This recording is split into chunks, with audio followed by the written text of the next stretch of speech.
ప్రమాణంగా ఈ రోజు కూడా పనులు చేస్తున్నారు. కాంట్రాక్టర్లు అందరూ కూడా వచ్చేసారు. మాకు ఎటువంటి ఇబ్బందులు లేవు. ఇక ఈ రాక్షసుడు పోయాడు. నిన్న విజయసాయిరెడ్డి మాట్లాడుతున్నాడు. ఏం మాట్లాడుతున్నాడు విజయసాయిరెడ్డి? వయసు ఉంది. దేనికి మాట్లాడుతున్నాడు ఆయన? తెలుగుదేశం వాళ్ళంట అందరు చంపేస్తున్నారంట, కొట్టేస్తున్నారంట, ఇళ్ల మీద దోపిడీలు చేస్తున్నారంట, దమ్ములు చేస్తున్నారంట. అదిగో ఆ చచ్చిపోయిన వాళ్ళందరూ ఎవరి మూలాన్ని ఎవరు చచ్చిపోయారు?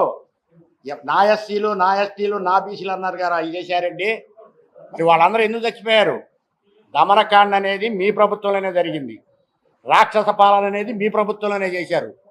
రైతులను నిర్దాక్షిణ్యంగా నడి రోడ్డు మీద ఇసిరేశారు మీరు.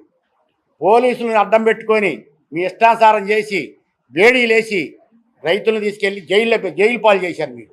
ఏ వర్గాన్ని వదిలిపెట్టారు మీరు? ప్రతి వర్గాన్ని గిల్లారు మీరు.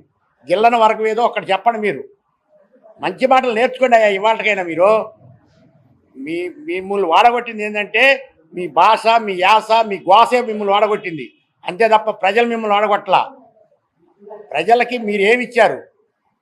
ఇవాళ ఆల్రెడీ ప్రజా సేవకుడు వచ్చాడు. మీరేం చేశారు? ప్రజల మీద పెత్తనం చేశారు మీరు. ఇవాళ వచ్చింది ఎవరు? చంద్రబాబు నాయుడు గారు ప్రజా సేవకుడు అని చెప్తున్నాడు. ఆయన నిన్న కూడా చెప్తున్నాడు నేను ప్రజా సేవకుడిని. అందరికీ చెప్తున్నాడు. వాళ్ళ మంత్రివర్గ సహచరులు వాళ్ళు మాట్లాడే భాష వింటున్నారా మీరు? 2 రోజుల నుంచి వింటున్నారా?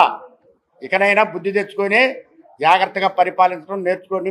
మీరు మాకు ఎట్టి పరిస్థితుల్లో మా రాజధాని ఆగదు. మాకు విజయనగరం ముఖ్యమంత్రి వచ్చారు. మాకు ఆయన ఎట్టి పరిస్థితుల్లో మా కోరికలు తీరుస్తాడు. ఇది ఒక పవిత్రమైన కార్యక్రమం.